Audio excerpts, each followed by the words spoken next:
Étienne Symphorien Kalala Balandaï, TV du peuple RD Congo. Mesdames et messieurs, bonjour ou bonsoir. Bandeko Bayimboka Botenabino Banso. Wandugu wapenzi wananchi wote na wasalimia nyinyi wote, bana betu baswibwe moyo wenu bonso. Bampangi ya mundu ya Luzolo, bampangi ya Vincent mbote na benu nyonso. Ana lengo moyanyo che. Voici comment vous abonner à nos vidéos. Il suffit de cliquer comme c'est indiqué par le curseur ou la flèche si vous voulez. Voilà, c'est juste un flash de peut-être 5 à 10 minutes. Voilà une information très importante. Le général qui s'occupe des opérations à l'Est vient de communiquer au peuple congolais que l'armée congolaise, RDC, c'est une armée souveraine qui opère en autonomie.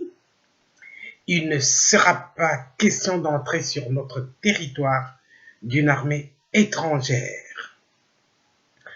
Alors, qu'est-ce qu'il appelle la mutualisation des forces? Pour lui, la mutualisation des forces, des ressources, ça veut dire que, par exemple, si on traquait un groupe étranger sur le territoire congolais et qu'il parvient à s'échapper, alors, simultanément, de l'autre côté de la frontière, quand ils sont informés, eux aussi, ils vont s'attaquer au groupe qui a traversé la frontière. Très Dans tout ceci, notre République démocratique du Congo est gagnante. Comment? Ça veut dire que si un groupe étranger prend fuite et traverse la frontière, il sera difficile à celui-ci de retraverser. C'est-à-dire, dès que ce groupe étranger traverse, il va se retrouver devant les forces des FARDC pour continuer plus loin.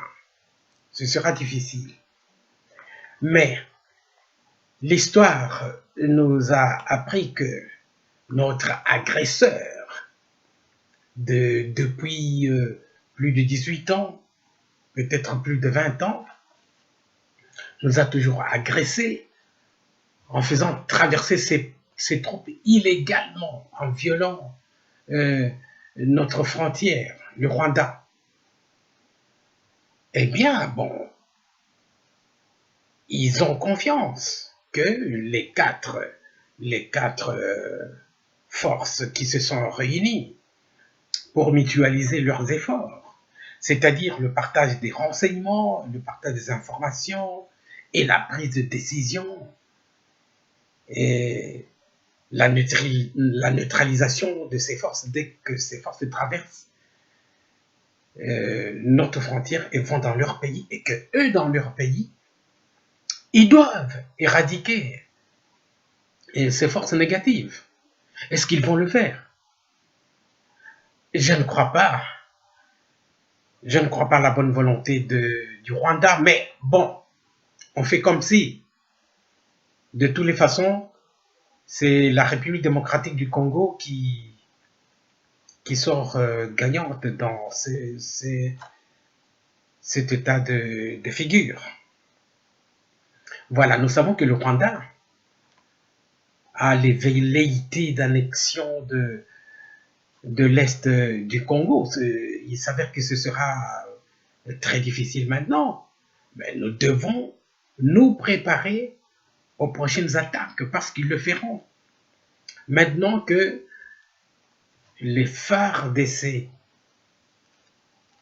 donc occupent l'Est et qu'ils vont massivement occuper l'Est, ils sont déjà près de 20 000 ou un peu plus de 20 000. Si on arrive à augmenter les effectifs même jusqu'à 50 000 à l'Est, il sera très difficile au Rwanda de continuer à nous attaquer. Ils ont pompé, ils ont pillé notre pays pendant 20 ans. Vous verrez que si ce plan réussit, ça va affecter leur économie. Même si on dit que bon, la première source de devises du Rwanda, c'est le tourisme, mais bon, ils ont construit leur pays avec nos minéraux, hein, avec notre coltan, peut-être le cobalt, et de l'or et divers pillages. Voilà, nous allons vous faire écouter le général, j'ai oublié son nom, qui est à la tête de la 9e meilleure armée en Afrique. Vous allez écouter. À partir des Goma.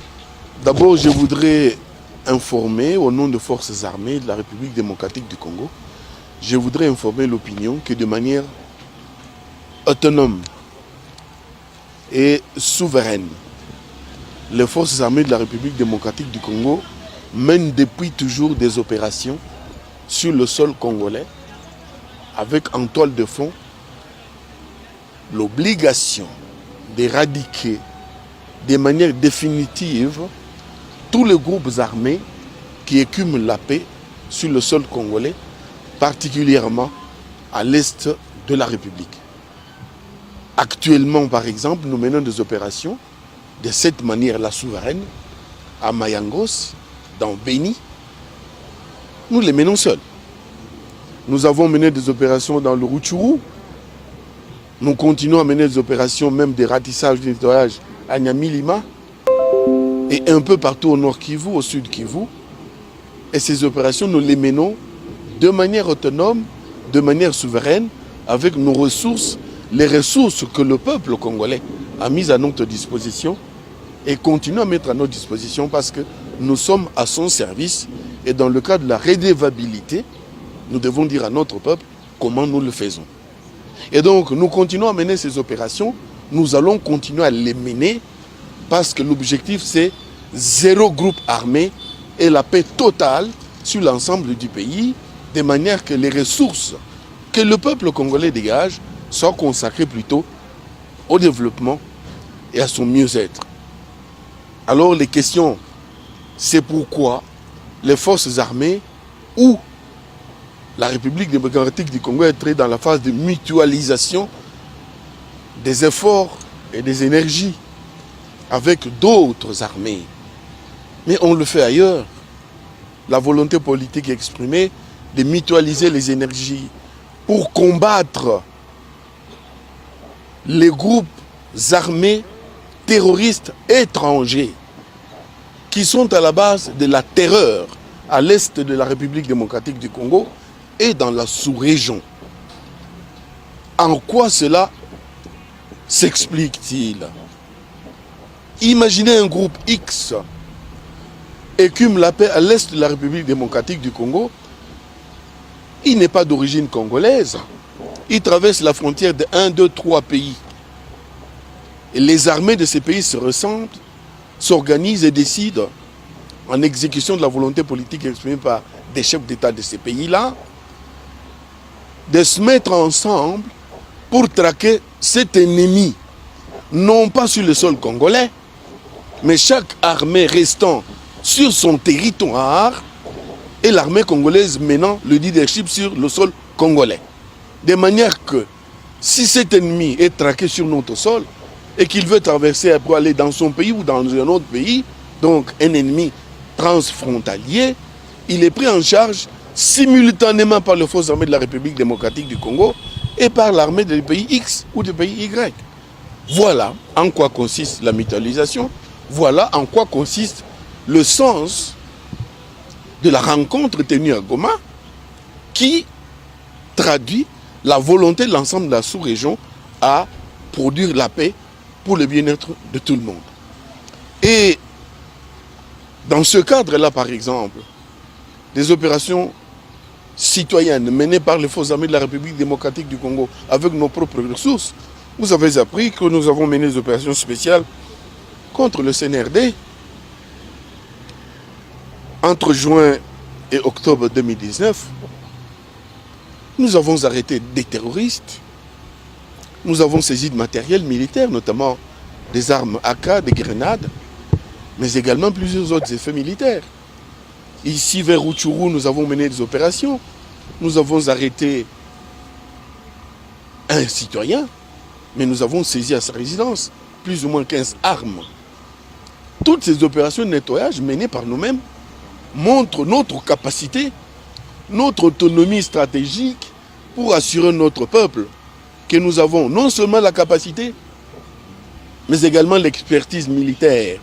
Ce n'est pas par hasard si les forces armées de la République démocratique du Congo se retrouvent 9e meilleure armée en Afrique, 72e meilleure armée dans le monde. Ce n'est pas parce que nous avons des beaux yeux, ou ce n'est pas parce que nous avons des grosses têtes, mais c'est tout simplement parce qu'au plan professionnel militaire, nous avons mené des opérations qui ont abouti à des résultats probants. Et le monde entier, même ceux qui ne croient pas en l'armée congolaise, ceux qui regardent notre progression, ont vu comment nous avons mené ces opérations et à quels résultats on a abouti. C'est ainsi qu'ils ont décidé de nous mettre 9e, de nous proclamer 9e meilleure armée en Afrique. 72e dans le monde. Voilà pourquoi nous rassurons notre peuple que nous avons les capacités, nous avons la logistique et nous avons des hommes suffisamment formés, bien formés, capables de mettre fin à l'aventurisme, à l'activisme terroriste des inciviques congolais, mais également des étrangers qui ont choisi de venir produire l'insécurité chez nous au lieu de rester chez eux tranquillement. Voilà, messieurs et dames de la presse, pourquoi je vous ai appelé, pourquoi les forces armées de la République démocratique du Congo vous donnent ces assurances, vous donnent ces informations pour que vous sachiez que la mutualisation, encore une fois je reviens, la mutualisation des ressources, c'est le partage des renseignements, c'est le partage d'informations, c'est la décision de prendre et d'agir simultanément les uns sur leur propre territoire, nous sur notre territoire, à la chasse ou en train d'éradiquer ou de combattre, de mener des opérations pour combattre et éradiquer les groupes armés étrangers qui écument la paix à l'est du pays et dans la sous-région. Merci. Merci, mon général. C'est vrai qu'il s'agit d'un point de presse. Quelques questions juste. Deux.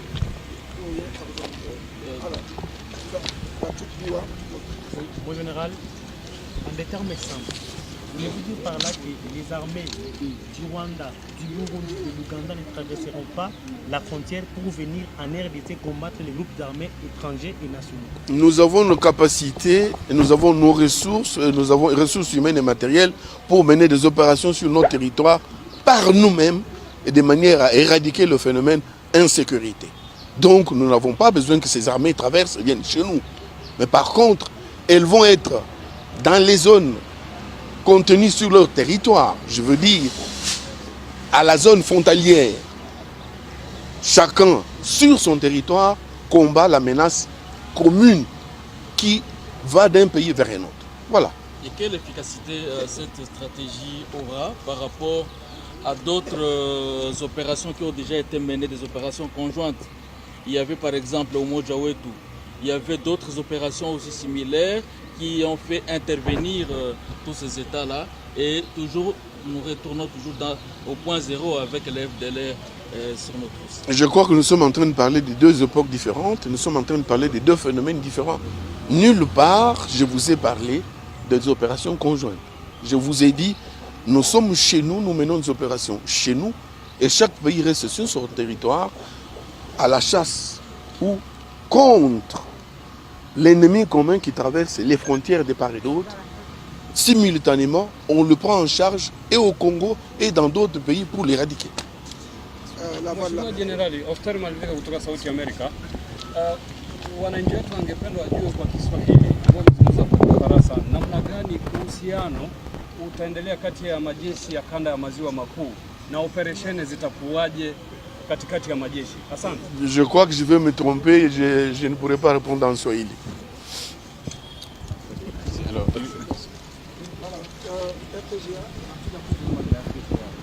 Mon général, vous ne craignez pas, comme l'a dit mon confrère au sujet des dommages collatéraux. On a vécu ça dans le passé, une force conjointe contre la LRA, au Mojaoui contre l'air. Vous ne craignez pas que cela soit répercuté lors de cette opération. Deuxièmement, pourquoi traquer les forces armées pour les forces négatives à l'intérieur du pays, des forces locales, en utilisant les stratégies?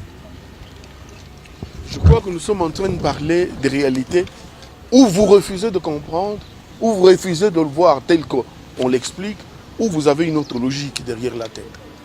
Il n'a jamais été question d'amener une expertise extérieure sur le territoire congolais pour éradiquer la menace. Il est question que les Congolais continuent à mener les opérations telles qu'on les mène aujourd'hui à Rutshuru, qu'on les mène aujourd'hui à Beni, ailleurs, nous-mêmes. Mais pour l'ennemi, les groupes armés locaux, nous les prenons en charge.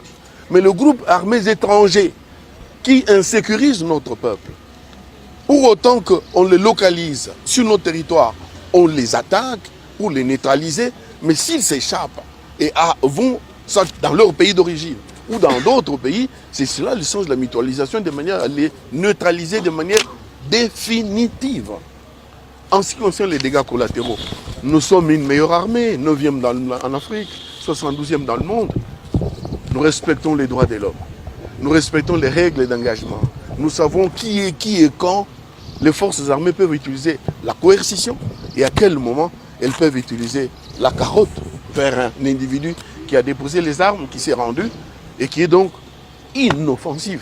Et donc on n'a pas atteint de dégâts collatéraux parce que nous sommes payés par le peuple congolais. Nous sommes équipés par le peuple congolais. Nous sommes à son service. Nous avons décidé, et c'est notre serment, de mourir à sa place. Et nous allons le faire sans dégâts collatéraux, rassurons. S'il vous plaît, ne revenez pas sur la même. Je pense que l'autorité a suffisamment répondu sur cette question des opérations conjointes. Il n'y a pas d'opération conjointe. Maman Gina, posez votre question. Dernière question.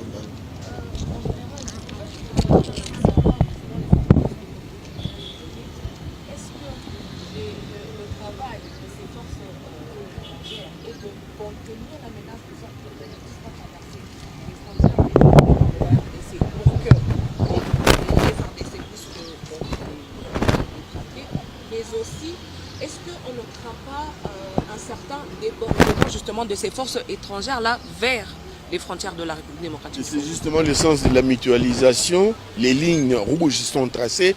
Au-delà de ces lignes, il n'y a pas d'opération, mais les lignes seront tracées pour permettre à chacun, tout en restant sur son territoire, de pourchasser l'ennemi s'il traverse. Et en même temps, les Congolais simultanément s'attaquent à nettoyer leur pays pour que demain, la paix soit une réalité totale dans notre pays. Merci. Merci beaucoup les amis. Merci. Vous savez que la MONUSCO a un mandat. Elle va agir dans le cadre de son mandat. Vous posez la question à la MONUSCO, elle vous dira ce qu'elle va faire dans le cadre de son mandat. En ce qui concerne la force US Africom, comme la MONUSCO par ailleurs, c'est des témoins privilégiés. En leur présence, les forces armées et d'autres pays qui ont décidé de mutualiser leurs ressources vont devoir travailler. C'est une garantie de plus par rapport à la question qui a été posée en termes de dégâts collatéraux ou dégâts collatéraux, en présence de ces troupes qui tiennent beaucoup plus, n'est-ce pas, au respect des règles d'engagement, au vetting. Ils vont voir que les professionnels militaires congolais, les vrais professionnels militaires congolais, vont se comporter en professionnels au début, pendant et à la fin de l'opération. Eh bien, chers compatriotes, vous avez bien compris. Donc c'est un pas vers la victoire, mais ça ne suffit pas parce que eux là-bas de l'autre côté, nous savons qu'ils nous ont agressés, qu'ils ont pillé notre pays, l'Ouganda, le Rwanda, le Burundi, la Tanzanie, tous ils nous ont pillés d'une façon ou d'une autre. Eh bien, les forces négatives peuvent bien traverser, mais bon, nous ne savons pas ce qui va se passer de l'autre côté. Est-ce qu'ils vont les punir?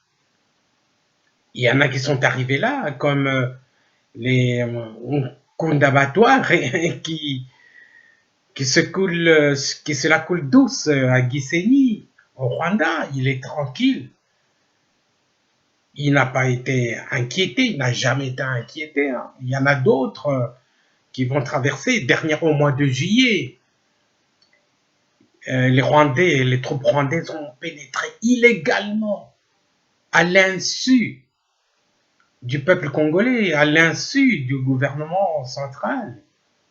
Ils ont pénétré, ils ont été accueillis par les Maïmaï qui les ont massacrés. Voilà. Cette information se trouve sur Euronews pour ceux qui peuvent la rechercher. Et quand ils vont de l'autre côté, ils ne sont pas inquiétés. Ça veut dire que ces gouvernements-là sont complices. Nous espérons que les 4 états-majors de ces 4 pays, je pense qu'ils se sont corrigés, ils doivent opérer pour la paix avec les témoins Africom et la MONUSCO. Voilà. Et rapidement, nous vous donnons une information. Pour la première fois en Belgique, il y aura une première ministre. Donc, Louis Michel, lui, il va aller au Parlement européen. Voilà, nous allons lire l'information ensemble avec vous. Voilà l'information. La Belgique choisit une femme comme première ministre. Seneweb.com. Donc, vous voyez la dame, elle est là. Pour la première fois de l'histoire de la Belgique, une femme première ministre. Alors, nous cliquons ici pour lire les détails.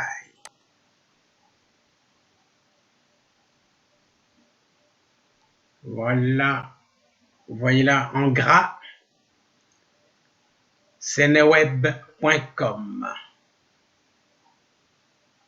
C'est aussi par Radio France Internationale. La Belgique choisit une femme comme première ministre. Donc, nous descendons pour lire les détails. Voilà. Séparer avec les publicités. C'est pas évident. Voilà. Patienter. Voilà. Je mets là. Comme ça, on peut les lire ensemble. Le curseur est là, comme vous pouvez voir. Le Premier ministre belge, Charles Michel, a un successeur.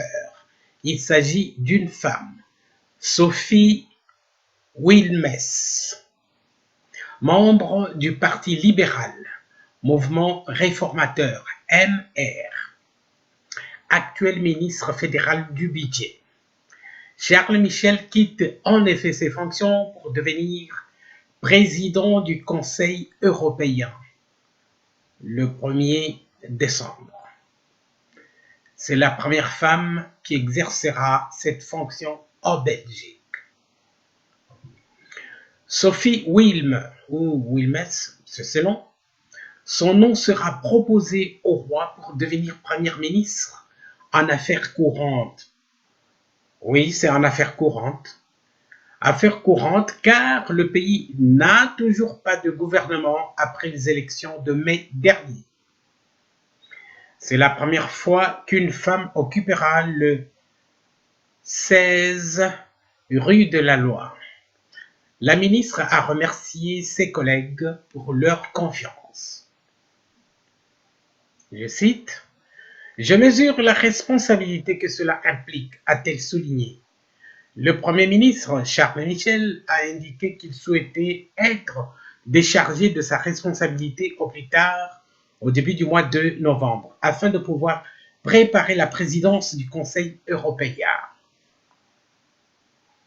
Sophie Wilm est entrée en politique au début des années 2000, au niveau local d'abord, comme conseillère communale, puis au niveau fédéral en 2014. Oui, 14 ans après. C'est donc la première femme qui occupera le poste de Premier ministre, mais pour quelques mois uniquement, jusqu'à la formation d'un nouveau gouvernement fédéral ou jusqu'à l'organisation d'élections anticipées, si le blocage politique actuel ne trouve pas d'issue. Voilà, chers compatriotes, il y a toujours une première fois. Les mœurs ont évolué en Belgique. Donc, il y avait toujours des femmes. Le poste de Premier ministre, c'était toujours réservé à un homme. Et pour la première fois, ce sera une dame. Malheureusement, ou peut-être heureusement pour elle, c'est juste un poste en affaires courantes. Voilà. Alors, chers compatriotes, au revoir. Botikala malamu, benubikala mbote. Wandugu wapenzi, tunamaliza, tutaonana kesho pampangi ya mono ya Luzolo. Benubikala mbote, betu tamalana mbasi. Bana betu baswibwe. Inshallah ibib, nitumunana.